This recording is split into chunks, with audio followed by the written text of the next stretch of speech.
Hey there, my name is Cameron, also known as Venus Theory, and today I'm here with Applied Acoustics to teach you how to build your first modular synth inside of Multiphonics. I think modular synths are particularly exciting because every time you build a modular synth patch, you're essentially designing your own instrument from the ground up, and the only limitation is your imagination. In this video, we'll be designing a basic subtractive synth patch, and by the end of this video, you should understand all of the core concepts of modular synthesis to get started, and you'll have your very own functional instrument. So let's dive in and get started. Here we are with a fresh instance of Multiphonics, and we need something to get started because right now if we play a note, nothing is really happening. So first off, let's grab an audio generator or something to generate signal that we can hear.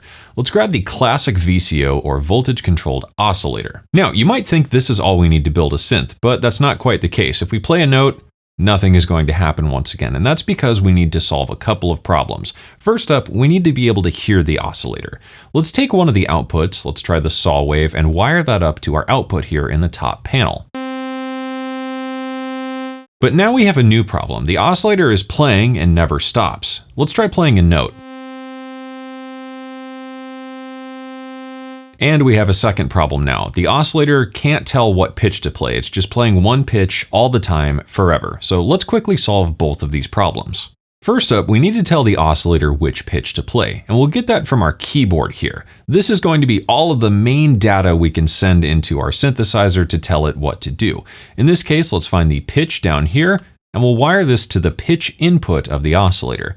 Let's bring up our output once again and try playing a couple of notes.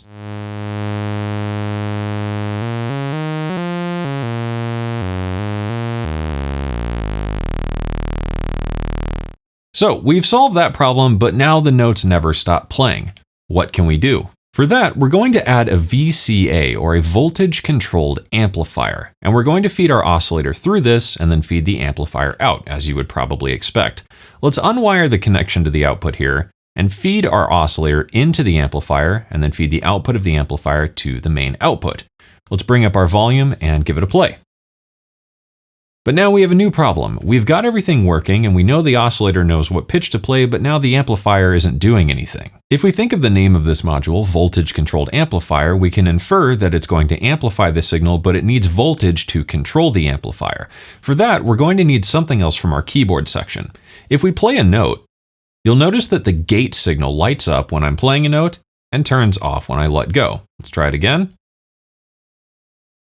So we'll need to use that to control our voltage controlled amplifier. So we're going to feed the gate signal into the CV or control voltage input of the amplifier. And now if we give this a play, we have an oscillator playing the correct note, and the amplifier opens when I play a note and closes when I'm not playing a note.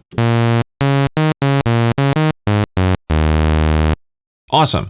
Let's do a couple more things to turn this into a true subtractive synth patch. With a subtractive synthesizer, in order to complete this setup, what we need is a filter or something to control the tone of the synth. Let's go in and grab the state variable filter by double-clicking. Now we'll feed our voltage-controlled amplifier to the input of the filter and the output of the filter to our main output. Now if we play a note and wiggle the filter, we've got our completed subtractive synth setup. However, this isn't really all that exciting. Let's add something to control the filter for us. The coolest and most fundamental concept to modular synthesis is the idea of control voltage, which we've used a couple times here already. From our keyboard, we've gotten the control voltage for pitch and the control voltage for the gate, and we've used that to control our oscillator and our amplifier. But let's use another source of control voltage to move our filter around.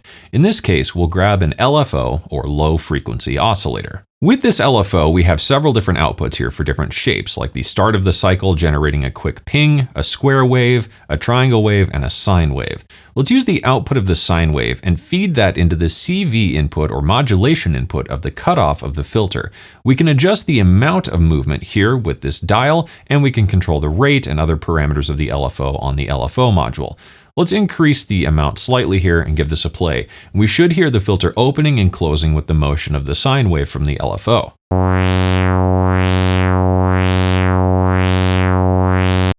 Awesome. Let's do one more bit of modulation to move the filter. Another really common form of modulation in most synthesizers is an envelope. So we'll grab the ADSR module here, which is an envelope generator with attack, decay, sustain, and release phases.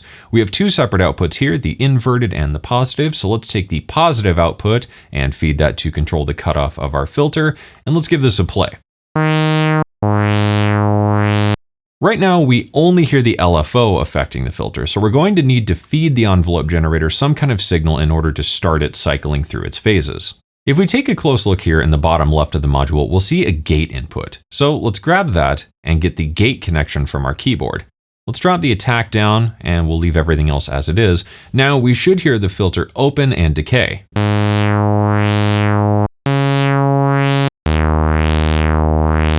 To test this, let's unwire our LFO and we should hear just a bit of movement from the filter envelope. Awesome. Let's reconnect the LFO here and we have successfully built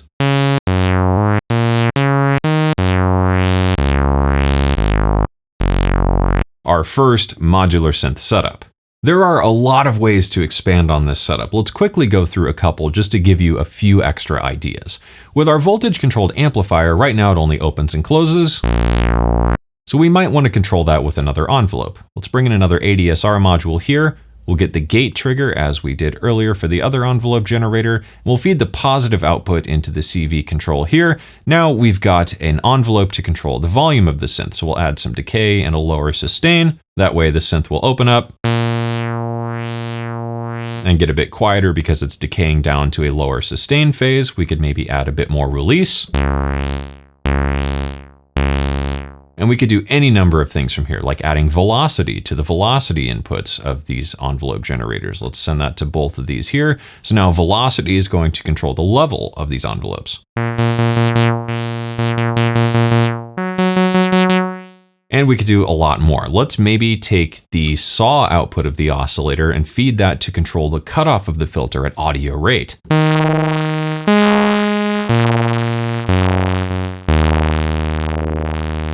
And I'm sure you get the idea. There are limitless ways you can expand on this or take this synth and keep growing it and adding extra layers and modulation and movement from any number of sources. And now you should know all of the basics you need to get started designing your own patches inside of Multiphonics. Modular synthesis isn't really about doing things in any one specific way, but rather experimenting and building off some of these basic concepts to design something new.